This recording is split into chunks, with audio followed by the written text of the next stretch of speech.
V tem videu bomo obravnavali, kako ustvariti poljubne prereze, torej prereze v aksonometriji.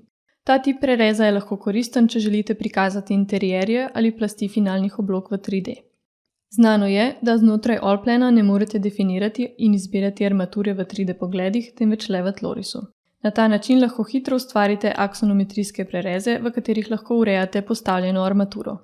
Gremo na ukaz Izdelaj prerez in za možnost vnosa izberemo poljubno. Ta možnost nam omogoča, da telo prereza definiramo v tlorisu, smer gledanja pa prevzamemo iz drugega okna.